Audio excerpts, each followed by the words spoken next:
Hello my dear students. तो आज हम इकोलॉजी की another important question series start करने जा रहे हैं। तो चलिए स्टार्ट करते हैं क्वेश्चन नंबर फर्स्ट से। क्वेश्चन नंबर फर्स्ट है, सही विकल्प का चयन कीजिए। यहाँ पर आपको इस स्पर्धा के बारे में परजीविता, प्रतिजीविता, प्राक सहयोगिता, इस प्रकार से 4 प्रकार की अन्योन क्रिया दी है जिसे हम स्पीशीज इंटरेक्शन कहते हैं। तो इस प्रकार के स्पीशीज इंटरेक्शन में इसे माइनस और प्लस और माइनस माइनस इस तरह से समझाया जाता है। अगर स्पीशीज यहाँ पर लॉस में है तो उसे माइनस से रिप्रेजेंट करते हैं, अगर स्पीशीज बेनिफिट में है तो उसे प्लस से रिप्रेजेंट किया जाता है, और स्पीशीज को ना तो यहाँ पर बेनिफिट है ना लॉस है, न्यूट्रल है, तो इसे हम कहते हैं जीरो। तो यहाँ आपको 4 प्रकार के इंटरेक्शन दिए गए हैं और उनको मैच करना है। पहला मैच है स्पर्धा। स्पर्धा जिसे हम कंपटीशन कहते हैं, तो कंपटीशन में भाग लेने वाली दोनों जातियां ही नुकसान में रहती हैं, लॉस में रहती है। तो ये एक प्रकार का नेगेटिव प्रकार का इंटरेक्शन होता है। तो जो यहाँ पे मैचिंग किया हुआ है ये गलत मैचिंग है। उसके बाद में हम बात करें परजीविता, जिसे हम पैरासिटिज्म कहते हैं। तो पैरासिटिज्म में एक होस्ट है और उसके अलावा पैरासाइट है। तो पैरासाइट यहाँ पे बेनिफिट में रहता है लेकिन होस्ट नुकसान में रहता है। तो ये माइनस प्लस प्रकार का इंटरेक्शन है, तो इसे यहाँ पर भी गलत मैच किया गया है। प्रतिजीविता, जिसे हम एमेंसिलिज्म कहते हैं। एमेंसिलिज्म में भाग लेने वाली 2 जातियों में से एक जाति न्यूट्रल रहती है और दूसरी जाति यहाँ पे नुकसान में रहती है। तो ये यहाँ पर सही मैच किया गया है। प्राक सहयोगिता, जिसे हम प्रोटो कॉपरेशन कहते हैं, इस प्रकार के इंटरेक्शन में जो भी जाति भाग लेती है, तो दोनों ही जातियां, जो भी स्पीशीज यहाँ पे भाग ले रही है, वो दोनों ही स्पीशीज बेनिफिट में रहती है। तो इसे हम पॉजिटिव टाइप का इंटरेक्शन कहते हैं और ये यहाँ पे गलत मैच किया गया है। तो सही विकल्प का चयन कीजिए, ये आपसे पूछा गया है। तो आंसर आपका आ जाएगा थर्ड। ठीक, ये आपका सही चयन है। आगे नेक्स्ट क्वेश्चन की तरफ बढ़ेंगे। नेक्स्ट क्वेश्चन आपको दिया गया है। नेक्स्ट क्वेश्चन, ये आपको इस तरह से पिरामिड बताया गया है। ये पिरामिड सीधा पिरामिड है और इस पिरामिड में आप देख रहे हैं कि प्राइमरी प्रोड्यूसर है और प्राइमरी कंज्यूमर है, सेकेंडरी कंज्यूमर है, टर्शरी कंज्यूमर है। यहाँ पे नंबर ऑफ इंडिविजुअल्स दिए हुए हैं। नंबर ऑफ इंडिविजुअल स्टार्टिंग में लगभग ये आपके 58 लाख के आसपास है, फिर ये 7 लाख के आसपास है, फिर ऊपर नीचे से ऊपर की तरफ संख्या में कमी आती जा रही है। तो इस प्रकार के इंटरेक्शन को हम क्या कह सकते हैं? ये जो इस प्रकार का इंटरेक्शन है, मतलब इंटरेक्शन नहीं, ये इस प्रकार का पिरामिड। तो ये पिरामिड खड़ी फसल पर आधारित है या फिर ये जैविक विभव पर आधारित है या ये खड़ी अवस्था पर आधारित है या जैव भार पर आधारित पिरामिड है। तो देखिए, जब हम नंबर के पिरामिड की बात करते हैं तो नंबर के पिरामिड यहाँ पर बायोटिक पोटेंशियल पर बेस्ड होते हैं। नंबर के पिरामिड कितने ज्यादा इंडिविजुअल वहां पर हैं, जितने ज्यादा इंडिविजुअल होंगे उनका बायोटिक पोटेंशियल उतना ज्यादा होगा। बायोटिक पोटेंशियल जिसे हम जैव विभव कहते हैं, इसका मतलब ये भी है कि किसी भी जगह पर जितने भी ऑर्गेनिज्म हैं तो उनमें फर्टिलिटी की कितनी पोटेंशियल है, वो कितने ज़्यादा फर्टाइल हैं, कितना ज़्यादा वो रिप्रोडक्शन कर सकते हैं, that is also called as biotic potential. तो यहाँ नंबर ऑफ इंडिविजुअल जितने ज़्यादा होंगे इसका मतलब उसमें बायोटिक पोटेंशियल उतना ही ज़्यादा होगा। तो आंसर आपका यहाँ पे आएगा सेकंड, जैविक विभव। नेक्स्ट क्वेश्चन की तरफ आगे बढ़ेंगे। यहाँ पर ये एनसीईआरटी का डायग्राम है। एनसीईआरटी के डायग्राम में हमको अलग अलग जियोग्राफिकल एरियाज को हम इस तरह से रिप्रेजेंट करते हैं। यहाँ पर मीन एनुअल प्रेसिपिटेशन मतलब साल भर जो वर्षा होती है और उसके टेम्परेचर के साथ में ग्राफ बनाया हुआ है और ग्राफ के अकॉर्डिंग आपको ये बताना है कि कौन सा यहाँ पर एक एरिया है। ठीक है, जैसे कि ग्रासलैंड है या फिर डेजर्ट है, ट्रॉपिकल है, टेम्परेट है, आर्कटिक है, अंटार्कटिक है। इन सभी रीजन्स को हम किस तरह से बता सकते हैं, कहाँ पे कितनी प्रेसिपिटेशन है, कितना टेम्परेचर है, उसके अकॉर्डिंग। तो ए ये आपके वैसे एनसीईआरटी में गिवन है, इसलिए मैं आपको बता रही हूँ कि जो ए यहाँ पे गिवन है ये डेजर्ट के लिए है, ये जो ए है ये आपके डेजर्ट के लिए है, इसका मतलब रेगिस्तान के लिए है, ये रेगिस्तान के लिए। बी यहाँ पे ग्रासलैंड के लिए है, ग्रासलैंड के लिए बी है। सी की बात करें तो सी यहाँ पर ट्रॉपिकल के लिए है, ट्रॉपिकल एरियाज के लिए। डी की बात करें तो डी टेम्परेट एरियाज के लिए है, टेम्परेट एरियाज। ई किसके लिए है तो ई कॉनिफर्स के लिए है, कॉनिफर्स मतलब शंकुधारी पादप, पादप यहीं पे मिलेंगे। और एफ की बात करें तो एफ अल्पाइन आर्कटिक एरिया, जो ट्रॉपिक जो बिल्कुल शीर्ष पे पाए जाने वाले एरियाज होते हैं, पोलर एरियाज, तो वो आपके एफ वाले रीजन में आएंगे। तो अल्पाइंस और आर्कटिक रीजन वाले, क्योंकि आप देख रहे हो कि यहाँ पर मीन टेम्परेचर कितना मिनिमम है और यहाँ पे मैक्सिमम टेम्परेचर की बात हो रही है, तो ये एक डेजर्ट और ग्रासलैंड वाला एरिया है। पूछा गया है घास स्थल और शंकुधारी वन को पहचानिए, तो घास स्थल में आपके बी आएगा और शंकुधारी कॉनिफर में मैंने आपको बताया ई आएगा। ठीक है, ई और ए, तो आपका आंसर आ जाता है सेकंड। नेक्स्ट है, यहां पर आपको ये 3 डायग्राम दिए हुए, 3 ग्राफ दिए हुए हैं, एनसीईआरटी के ग्राफ हैं। इन एनसीईआरटी के ग्राफ को पहचानना है। नीचे दिए जा रहे 3 ABC चित्र में जैविक अनुक्रिया और आरेखीय निरूपण प्रदर्शित करते हैं। सही चित्र को पहचानना है। बाह्य स्तर और आंतरिक स्तर, और इनके मध्य यहाँ पे ग्राफ दिया गया है स्वरूपक और नियामक और आंशिक नियामक। ठीक है, तो स्वरूपक का मतलब कॉन्फॉर्मर है और नियामक का मतलब रेगुलेटर है, आंशिक नियामक का मतलब पार्शियल रेगुलेटर है। इनमें से कौन सा सही ग्राफ दिया गया है? सबसे पहली बात तो यहाँ पे लिखा हुआ है आंतरिक स्तर और यहाँ लिखा हुआ है बाह्य स्तर, ये बिल्कुल गलत है। इस तरह से ये वाला जो एक्सिस जा रहा है ये इंटरनल को बताता है और ये वाला एक्सटर्नल को बताता है। इधर यहाँ पे आंतरिक स्तर ये बिल्कुल सही है, यहाँ बाह्य स्तर ये भी सही है, और ये नियामक को बता रहा है, ये वाली स्ट्रेट लाइन ये नियामक को बता रही है, मतलब ये रेगुलेटर को बता रहा है। रेगुलेटर जो अपने बॉडी टेम्परेचर को रेगुलेट करके रखते हैं, जिनका बॉडी का टेम्परेचर कांस्टेंट बना रहता है, ठीक है, उसमें किसी भी प्रकार का फ्लक्चुएशन नहीं आता, जिसमें कि होम्योथर्मिक प्रकार के ऑर्गेनिज्म आते हैं। होम्योथर्मिक से मतलब है कि समतापीय प्रकार के जीव जंतु आते हैं। तो समतापीय प्रकार के जीव जंतु जैसे कि हम रेगुलेटर्स हैं, हम यहाँ पर हमारे टेम्परेचर को रेगुलेट करके चलते हैं। लेकिन जैसे कि पॉइकिलोथर्मिक जो कि असमतापी प्रकार के होते हैं, जो कि निम्न वर्ग के जंतु होते हैं, वो असमतापी प्रकार के जंतु रहते हैं। तो उन जंतुओं में उन्हें कहा जाता है कॉन्फॉर्मर्स, बिकॉज दे कॉन्फॉर्म, वो अपने आप को बदल लेते हैं। जैसे बाहरी परिवर्तन होता है तो वो बाहरी परिवर्तन के अकॉर्डिंग अपने अंदर का भी आंतरिक वातावरण को भी परिवर्तित कर लेते हैं। और आंशिक नियामक भी होते हैं, पार्शियल रेगुलेटर्स भी इस तरह से कार्य करते हैं। कुछ टाइम तक वो अपने आप को फ्लक्चुएट कर लेते हैं, लेकिन फिर उसके बाद में अपने आप को रेगुलेट कर लेते हैं। फिर यहाँ पे देखिए आंतरिक स्तर है और यहाँ पे बाह्य स्तर है। यहाँ पे लिखा हुआ है स्वरूपक, मतलब ये कॉन्फॉर्मर्स हैं।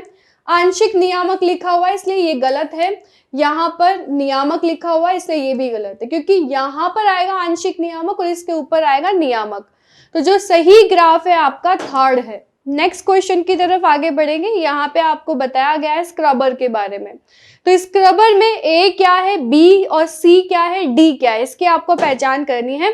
तो ए यहाँ पे अस्वच्छ वायु के जाने की जगह है, बी चूना फुहार, बी मैच करना, इस मैच करने के अकॉर्डिंग मैं आपको बता रही हूँ। ए में लिखा हुआ है अस्वच्छ वायु यहाँ से जाती है, बी में लिखा हुआ है चूना फुहार और सी में लिखा हुआ है स्वच्छ वायु। जबकि सी वाले एरिया से अस्वच्छ वायु को डाला जाता है, यहाँ से अस्वच्छ वायु को, जो पॉल्यूटेड एयर है उसको यहाँ पर डाला जाता है।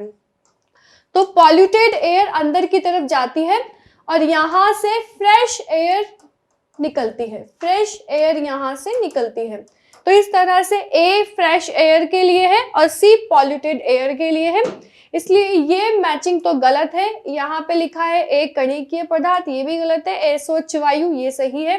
बी चूने की फुहार, सी अस्वच्छ वायु और डी यहाँ पर कणिकीय पदार्थ है जो यहाँ पे प्रेसिपिटेट हो जाते हैं, जम जाते हैं।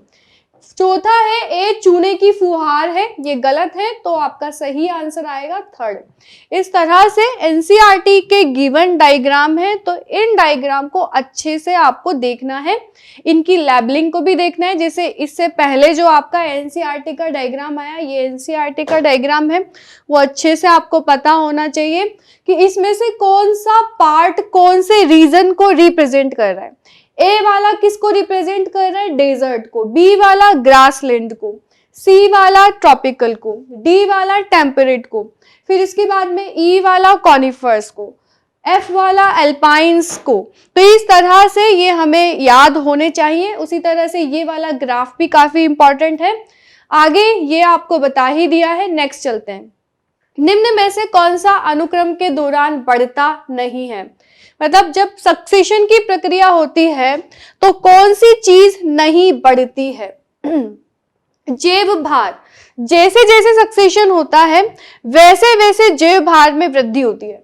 खाद्य जाल में जटिलता और एनसीपी और जातीय विविधता, तो यहाँ पर एनसीपी जिसे हम कहते हैं नेट कम्युनिटी प्रोडक्टिविटी, ये नहीं बढ़ती है, तो आंसर आपका आ जाएगा केवल सी।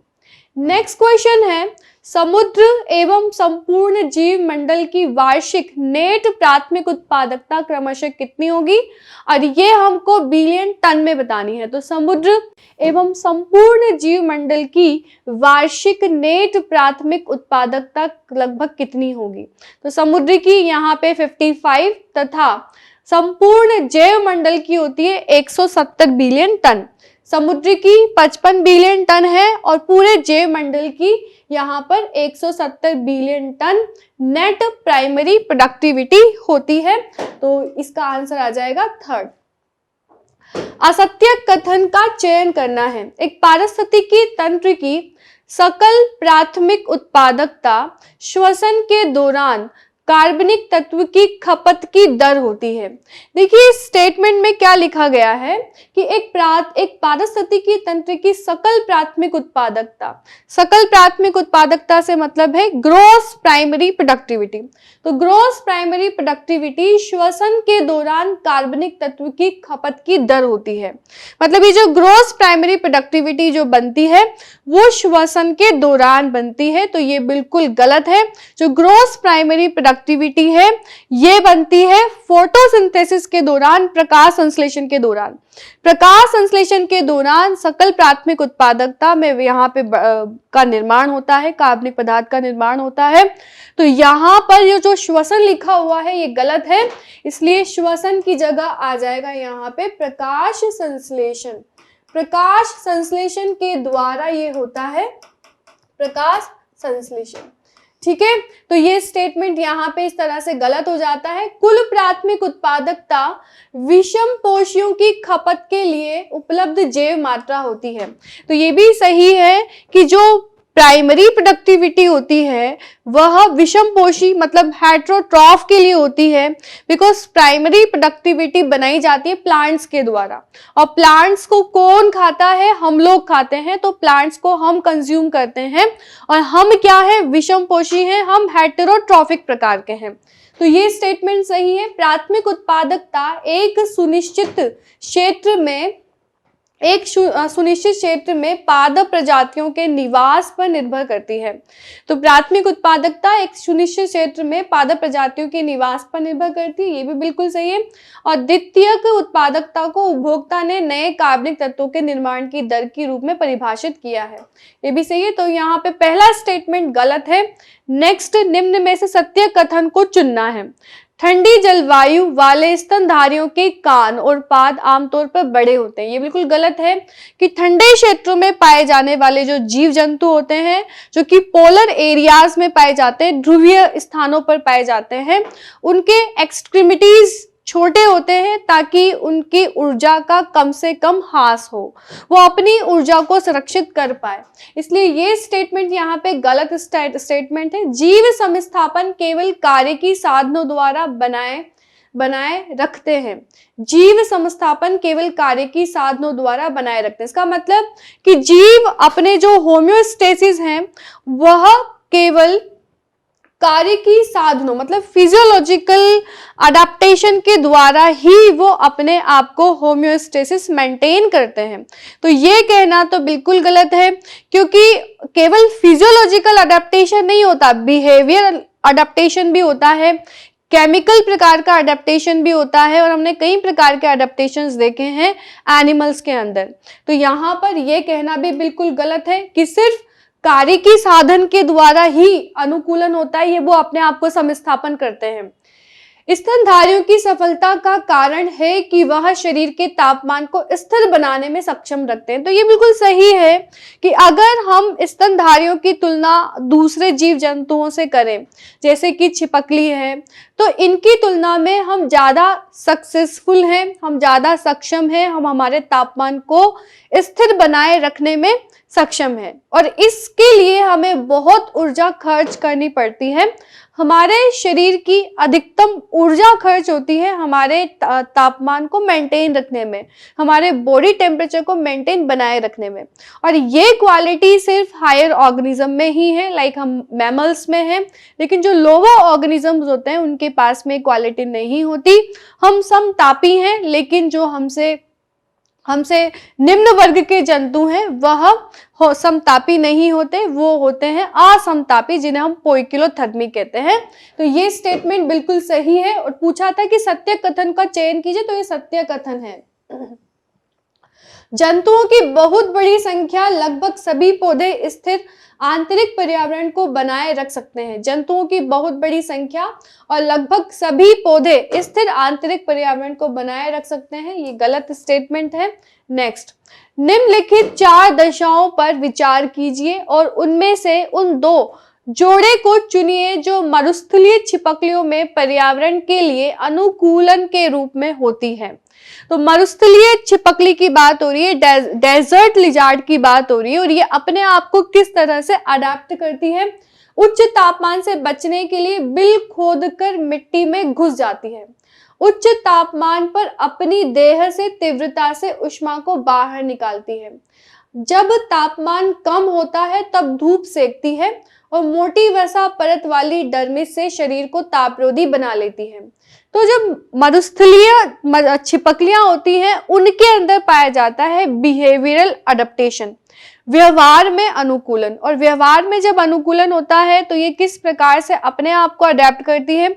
जब तापमान बहुत ज्यादा होता है तो ये छांव में चली जाती है, और जब तापमान बहुत कम होता है तो ये धूप सेकने चल जाती है। इस तरह से एक प्रकार का व्यवहारिकीय प्रकार का अनुकूलन ये प्रदर्शित करती हैं डेजर्ट लिजार्ड। तो इसमें ये स्टेटमेंट, जो पहला स्टेटमेंट है ये भी सही है, और जो सी वाला स्टेटमेंट है ये भी सही है। लेकिन यहाँ पे लिखा हुआ है कि उच्च तापमान पर देह से तीव्रता से ऊष्मा को बाहर निकालती, ये प्रॉपर्टी इनके पास में नहीं है, और ना ही ये वाली प्रॉपर्टी इनके पास में है। तो पहला ऑप्शन है सी और डी, ये सी और डी ये गलत है। सेकंड ऑप्शन है ए और सी, ये भी सही है। और थर्ड ऑप्शन है बी एंड डी, वो भी नहीं है। और चौथा ऑप्शन है ए और बी, ये भी गलत है। तो आंसर आपको बता दिया। अब नेक्स्ट क्वेश्चन पे चलते हैं। अपघटन इकोसिस्टम की महत्वपूर्ण क्रियात्मक लक्षण है, इसके संदर्भ में कौन सा एक सही नहीं है। अपघटन की प्रक्रिया के लिए कौन सा कथन सही नहीं है, ये हमको बताना है। गर्म और नर्म पर्यावरण अपघटन के लिए अनुकूलन होते हैं। तो जब भी अपघटन की प्रक्रिया होती है तो वहां पर अगर तापमान अच्छा है, ज्यादा टेम्परेचर है, तो अपघटन की प्रक्रिया जल्दी होती है, तो क्योंकि उस पर एंजाइम सक्रिय रूप से कार्य करते हैं। दूसरा है नाइट्रोजन तथा शर्करा घटक अपघटन के लिए अनुकूलन होते हैं। तो ये भी सही है। यदि अगर जिसका भी अपघटन हो रहा है और उसमें नाइट्रोजन और शर्करा के पदार्थ हैं, तो इनका अपघटन जल्दी होता है। कम ताप व अवायवीय कारक अपघटन के लिए अनुकूलन होते हैं।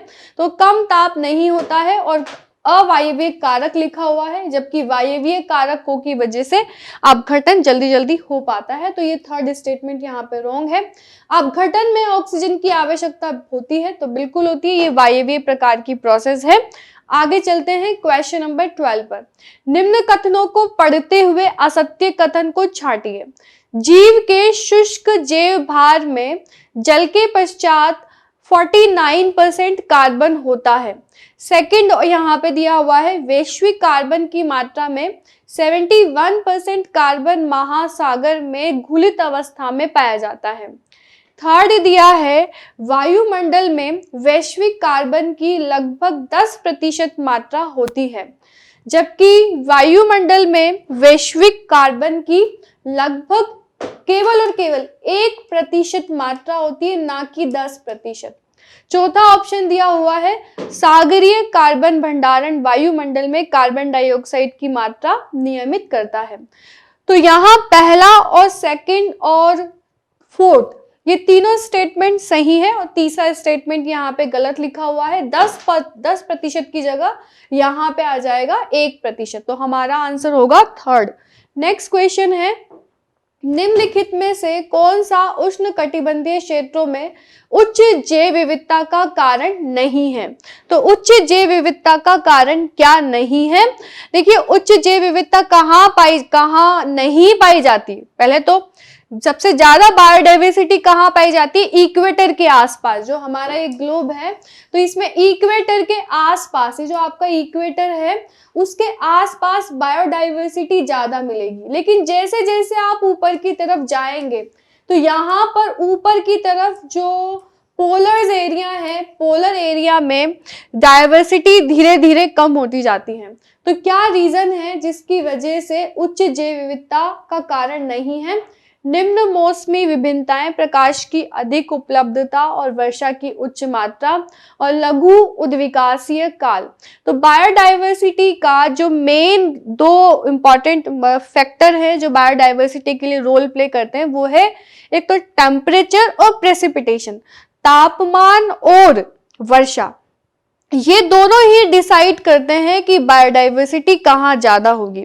जहां पर ऑप्टिमम टेम्परेचर है, ऑप्टिमम प्रेसिपिटेशन है, प्रेसिपिटेशन से मतलब वर्षा है, तो वहां पे बायोडाइवर्सिटी ज्यादा होती है।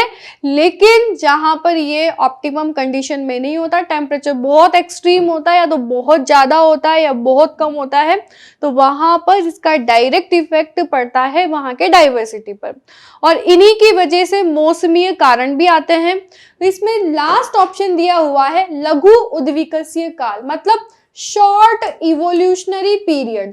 तो शॉर्ट इवोल्यूशनरी पीरियड का आपके डाइवर्सिटी से कोई लेना देना नहीं है। शॉर्ट इवोल्यूशनरी पीरियड का इवोल्यूशन अपने आप में एक स्पेसिफाइड प्रक्रिया है जो कि अपने आप चलती है, और ये इवोल्यूशन की जो प्रक्रिया है हालांकि तापमान और ऐसे वातावरणीय कारकों से प्रभावित तो होती है, लेकिन इसका डाइवर्सिटी से डायरेक्टली कोई लिंक नहीं है। तो चलिए आगे चलते हैं। क्वेश्चन नंबर 14 दिया गया है कि चित्र में कशेरु की जातियों की विविधता का इसमें नामांकन ABCD को बताइए। ए सबसे कम बताया हुआ है, बी फिर उससे ज्यादा, और सी उससे कम, डी सबसे ज्यादा यहाँ पे बताया है ये वाला पोर्शन, जो कि पाइसेस के बारे में बताया हुआ है। पाइसेस सबसे ज्यादा है, और ए स्तनधारी हैं, या बी सरीसृप हैं, या सी उभयचर हैं। इन चारों में से बताना है, इनको मैं रेड कर रही हूँ। ए सरीसृप है, बी उभयचर है, सी पक्षी है। ये तो तय है कि ए यहाँ पर स्तनधारी हैं, क्योंकि पूरे अगर कशेरु की बात करें तो सबसे कम आपको स्तनधारी मिलेंगे, और ए स्तनधारी है, बी यहाँ पे पक्षी है, और सी सरीसृप है। ठीक है, तो यहाँ पर ए स्तनधारी है, बी पक्षी है, और सी यहाँ पर सरीसृप है। तो ये आपका सही आंसर है। नेक्स्ट, हमारी नदियों में स्थानीय कैट मछलियों को खतरा किसके प्रवेश के कारण हुआ है? तो नाइल पर्च, कैलेरियस गेरीपाइनस, और लेंटाना और पार्थेनियम। तो कैलेरियस गेरीपाइनस इसके आने की वजह से, ठीक है, इसके आने की वजह से यहाँ पर केट मछलियों को खतरा हुआ है। तो आंसर आ जाएगा आपके सेकंड। ठीक है, नेक्स्ट क्वेश्चन है, खतरे के प्रभाव के आधार पर निम्न वर्गों को आरोही क्रम में व्यवस्थित कीजिए। खतरे के प्रभाव के आधार पर, देखिए जब भी यहाँ पर खतरे के प्रभाव के आधार पे हमें इन जातियों को बताना है तो ये हमेशा ध्यान रखना है कि अनुक्रमण में, सक्सेशन में जो सबसे बाद में आने वाली स्पीशीज है, जिसे हम पायोनियर स्पीशीज नहीं, जिसे हम कहते हैं एक होती है आपकी पायोनियर और एक होती है क्लाइमेक्स स्पीशीज।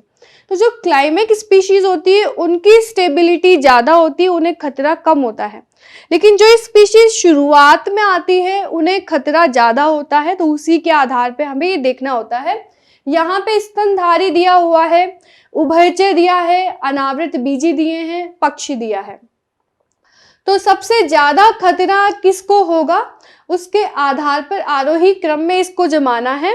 तो पहला है स्तनधारी, फिर दूसरा पक्षी, फिर अनावृत बीजी, फिर उभयचर। सेकंड है पक्षी, स्तनधारी, अनावृत बीजी, उभयचर। थर्ड है उभयचर, पक्षी, स्तनधारी, अनावृत बीजी। चौथा है अनावृत बीजी, उभयचर, स्तनधारी और पक्षी। तो देखिए अगर हम बात करें, सबसे पहले इसमें लिखा हुआ स्तनधारी, फिर उसके बाद में उभयचर, फिर यहाँ पर सेकंड ऑप्शन में लिखा हुआ है पक्षी, और फिर स्तनधारी, फिर आवृत बीजी, फिर उभयचर। तो आरोही क्रम में इसको बताना है और खतरे के प्रभाव को। तो सबसे पहले यहाँ पर अगर हम बात करें सबसे ज्यादा खतरा अगर होगा तो उभयचर को होगा, फिर उभयचर के बाद में अनावृत बीजी, फिर अनावृत बीजी को उससे कम खतरा है, स्तनधारी को भी उससे कम, पक्षी को उससे भी कम। इस तरह से यहाँ पे जमाया गया है। तो आंसर आएगा आपके सेकंड। निम्न में से कितने अंतःस्थाने मतलब इन सीटू कंजर्वेशन के एग्जाम्पल हमको बताने हैं। तो पहला लिखा हुआ है जनन द्रव्य संग्रहण, ये एक सीटू प्रकार का है। इन सीटू वो होता है जो कि कोई भी ऑर्गेनिज्म जहां है तो उसको उसके नेटिव प्लेस पर जाकर ही अगर कंजर्व किया जाता है तो वो इन सीटू है। लेकिन किसी ऑर्गेनिज्म को उसके नेटिव प्लेस से बाहर निकालकर उसे कहीं और निकालकर कहीं पर जाकर उसको अगर कंजर्व किया जा रहा है तो वो एक्स सीटू प्रकार का है। और जीव द्रव्य संग्रहण ये एक प्रकार का एक्स सीटू है। तो ये एक प्रकार का एक्स सीटू कंजर्वेशन है। हम बात करें पवित्र वन की, जिसे हम सैक्रेड फॉरेस्ट भी कहते हैं, सैक्रेड ग्रूव भी कहते हैं। तो ये आस्था का प्रतीक होते हैं और जहाँ पे आस्था से युक्त कोई भी स्थान होता है तो उसे वहीं पर ही कंजर्व किया जाता है, उसके नेटिव प्लेस पर ही उसको कंजर्व कर दिया जाता है। तो इसे हम इन सीटू प्रकार का कंजर्वेशन कहेंगे। बी आपका इन सीटू प्रकार का कंजर्वेशन है। सी है वानस्पतिक उद्यान, जिसे हम बॉटनिकल गार्डन कहते हैं। तो बॉटनिकल गार्डन में एक गार्डन बनाया जाता है कृत्रिम रूप से, और वहां पर जो भी हमारे साइंटिफिक प्लांट्स होते हैं, बॉटनिकल प्लांट्स होते हैं, ठीक है, चाहे वो आपके मेडिसिनल पर्पस से हो या किसी भी पर्पस से हो, तो स्टूडेंट्स को और सोसाइटी को इन प्लांट्स के नॉलेज देने के बेसिस पर ये बॉटनिकल गार्डन बनाए जाते हैं जिनमें उन प्लांट्स को लगाया जाता है। तो ये भी एक प्रकार का एक्स सीटू कंजर्वेशन है, जिसमें उन्हें उनके नेटिव स्थान से निकालकर यहाँ पे लगाया जाता है। ये आपके एक्स सीटू प्रकार का कंजर्वेशन है। जैव मंडल संरक्षण, तो बायोस्फीयर रिजर्व की बात हो रही है, और बायोस्फीयर रिजर्व ये काफी बड़े होते हैं और इतने बड़े होते हैं कि जहां पर जैसे कोई बड़ा सा जंगल है और वहां पर वनस्पति काफी ज्यादा है, वहां पे डाइवर्सिटी काफी ज्यादा है, जंगली प्रजातियां बहुत ज्यादा है, तो उसे वहीं पे कंजर्व कर दिया। ठीक है, उस पूरे के पूरे बड़े ज्योग्राफिकल एरिया को, जिसे मैंने जंगल कहा है, उसको वहीं पे कंजर्व कर दिया, तो इसे हम इन सीटू प्रकार का कंजर्वेशन कहेंगे। तो ये भी आपके इन सीटू प्रकार का कंजर्वेशन है। सफारी पार्क ये एक्स सीटू प्रकार का है, एक्स सीटू प्रकार का कंजर्वेशन है। और अभ्यारण्य जो कि सेंचुरीज हैं, तो सेंचुरीज आपने सुना होगा सवाई माधोपुर में भी हैं, तो ये इन सीटू प्रकार का कंजर्वेशन है। इसके अलावा हॉट स्पॉट्स ये भी आपके इन सीटू प्रकार का कंजर्वेशन है। तो इसमें कितने इन सीटू प्रकार के कंजर्वेशन है? अभ्यारण्य, और जैव मंडल संरक्षण, बायोस्फीयर रिजर्व एंड पवित्र वन। तो थर्ड, यहाँ पे पहला ऑप्शन है 2 और सेकंड में थर्ड, थर्ड में फोर्थ, फोर्थ में फिफ्थ। तो आंसर आ जाएगा आपके सेकंड में थर्ड। स्थिर वैद्युत अवक्षेपित हटाता है, मतलब यहाँ पे लिखा हुआ है कि इलेक्ट्रोस्टैटिक प्रेसिपिटेटर क्या हटाता है? SO2 को हटाता है, निलंबित कणिकीय पदार्थ को हटाता है, या कार्बन मोनोऑक्साइड को हटाता है, या मीथेन को हटाता है? तो इसमें आपके क्या आंसर आ जाएगा? इसमें आ जाएगा सेकंड, यह निलंबित कणिकीय पदार्थ को हटाता है। ठीक है, इसका काम यही होता है, इसमें आएगा आंसर सेकंड। नेक्स्ट है क्वेश्चन नंबर 19 पर अब हम आ रहे हैं। जैव आवर्धन जीव के द्वारा एक विषैले पदार्थ का संचय करने के कारण होता है, मतलब जिसे हम बायोमैग्निफिकेशन कहते हैं। तो इसके द्वारा विषैले पदार्थ का संचय करने के कारण होता है, क्योंकि इसका उपापचय नहीं हो सकता, इसका उत्सर्जन नहीं हो सकता, और अगले उच्च पोषक स्तर में ये स्थानांतरित कर दिया जाता है, और उपरोक्त सभी, तो ये सभी कारण बायोमैग्निफिकेशन के हैं। तो आंसर आ जाएगा आपके फोर्थ। निम्न में से कौन सा कथन सत्य है? हरित गृह प्रभाव एक प्रकार से प्राकृतिक परिघटना है। नेक्स्ट है, यह पृथ्वी, सत्य तथा वायुमंडल को गर्म करने के लिए जिम्मेदार है। ग्रीन हाउस प्रभाव के पृथ्वी के बिना पृथ्वी सतह का तापमान 18 डिग्री सेल्सियस हो जाएगा, और बादल और गैस आपतित सौर विकिरण का 1/4 भाग परिवर्तित कर देते हैं। तो देखिए, पहला ऑप्शन हरित गृह प्रभाव, ये एक प्राकृतिक परिघटना है, तो ये प्राकृतिक परिघटना ही है। नेक्स्ट है बी, यह पृथ्वी सतह वायुमंडल को गर्म करने के लिए जिम्मेदार है, तो ये भी सही है। तीसरा ऑप्शन है, ग्रीन हाउस प्रभाव के बिना पृथ्वी सतह का तापमान 18 डिग्री सेल्सियस रह जाएगा, ये ऑप्शन भी यहाँ पे सही है। और नेक्स्ट है डी, बादल तथा गैस आपतित और विकिरण का 1/4 भाग परिवर्तित कर देते हैं, ये चारों ऑप्शन सही है। इसमें लिखा है केवल ए और सी, केवल ए बी सी, और केवल ए और बी, और केवल ए बी सी डी। तो यहाँ पे चारों ऑप्शन सही हैं, इसलिए हमारा आंसर यहाँ है फोर्थ। नाउ क्वेश्चन नंबर 21, इसमें आपको इस तरह से एक पाई चार्ट दिखाया गया है, और इसमें बताना है ग्रीन हाउस गैस में दिए गए आरेख में ए बी सी डी को प्रदर्शित किया है। ए क्या है और बी क्या है, सी क्या है, इसके बारे में बताना है। तो ये तो सबको पता है कि मेजॉरिटी पार्ट यहाँ पर CO2 का होता है। मेजॉरिटी पार्ट किसका है? CO2 का। चाहे ग्लोबल वार्मिंग हो, चाहे ओजोन डिप्लीशन हो, इतने सारे जो हमने इफेक्ट देखे हैं, ठीक है, ग्लोबल इफेक्ट्स देखे हैं, इनका मेजर रीजन होता है CO2। तो CO2 यहाँ पर ए में तो CO2 आएगा, ये बिल्कुल कंफर्म है, ए में आ जाएगा आपके CO2। अब बी में क्या आएगा ये आपको बताना है। बी में आएगा CFC या N2O या CO2 या CH4। ये चार ऑप्शन आपके पास में है। अब बी में इनमें से सबसे ज्यादा प्रायोरिटी हम मीथेन को देंगे, CH4 को देंगे, तो बी में आएगा आपके CH4।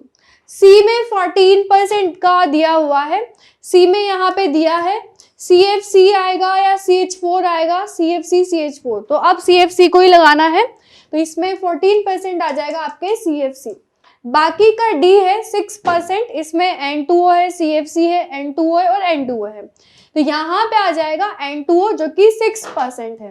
तो यहाँ आपका ओवरऑल किसका किससे मैच हो रहा है? फोर्थ मैच हो रहा है, तो इसीलिए ये आपका आंसर होगा।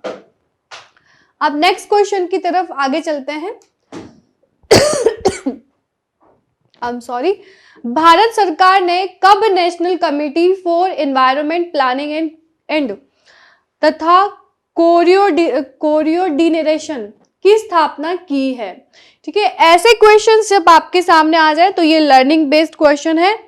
आपके लास्ट वाले चैप्टर में एनवायरमेंटल इश्यूज में इस तरीके के कई सारे डाटा दिए गए हैं, और इनका एक ही उपाय है कि आप इनको लर्न कर लो अच्छे से।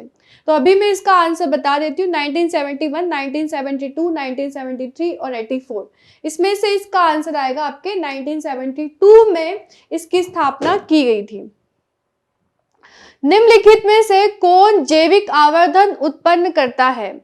SO2 और पारा, और DDT और CH4, DDT और पारा, और SO2 और CH4। तो DDT है और पारा है, ये दोनों ही जैविक आवर्धन के लिए उत्तरदायी हैं। इनके एग्जाम्पल भी आपके एनसीईआरटी में दिए गए हैं, तो वो आपको अच्छे से देखना है। वैल्यू भी लिखी हुई है, जैव आवर्धन में कितने DDT की मात्रा कौन से लेवल पे है, कौन से ट्रॉफिक लेवल पे कितना DDT यहाँ पे एक्यूमुलेट हुआ है। तो अब इसके साथ हम नेक्स्ट क्वेश्चन की तरफ आगे बढ़ रहे हैं। 24, निम्न में से कितने कथन सत्य है? ध्वनि एक वायु प्रदूषक है और उत्प्रेरक परिवर्तन युक्त मोटर वाहनों से सीसा रहित पेट्रोल का उपयोग करना चाहिए, और डीजल या पेट्रोल की तुलना में सीएनजी के जलने की दक्षता अधिक होती है। कृषि के आसपास के जल निकायों में शैवाल प्रस्फुटन प्रेरित होता है। तो यहाँ पर जो दिया गया है फोर्थ ऑप्शन, मतलब ये सारे के सारे सही हैं, क्योंकि ध्वनि एक वायु प्रदूषण है, वायु के द्वारा ही ध्वनि का संचालन होता है, तो ये भी सही है। सेकंड, उत्प्रेरक परिवर्तक युक्त मोटर वाहनों में सीसा रहित पेट्रोल का उपयोग करना चाहिए। तो जब आप पेट्रोल पंप पे जाते हैं तो वहां पे देखते भी हैं, इस पे लिखा होता है सीसा रहित। फिर इसके बाद में सी है, डीजल और पेट्रोल की तुलना में सीएनजी जलने में अधिक दक्ष है। इसका एग्जाम्पल भी हमने बताया है कि दिल्ली में जब अरविंद केजरीवाल मतलब जब भी वहां पर ये इश्यू हुआ था पॉल्यूशन का, तो सीएनजी व्हीकल्स किए गए थे सारे के सारे। पहले पेट्रोल डीजल के थे, फिर उनको कन्वर्ट करके सीएनजी किया गया, और यही आपके दिल्ली में पॉल्यूशन को कम करता है। फिर इसके बाद डी आता है, कृषि से आसपास के जल निकायों में शैवाल प्रस्फुटन प्रेरित होता है। तो कृषि से आसपास के जल में, क्योंकि कृषि का जो भी बहाव होता है तो वहां से पानी निकल के जब जलाशय में जाता है तो वहां पर एल्गल ब्लूम आता है। एल्गल ब्लूम का रीजन होता है कि उसमें कार्बनिक पदार्थों की मात्रा अधिक हो जाती है। तो चारों स्टेटमेंट सही है, इसलिए आंसर आ जाएगा आपके फर्स्ट।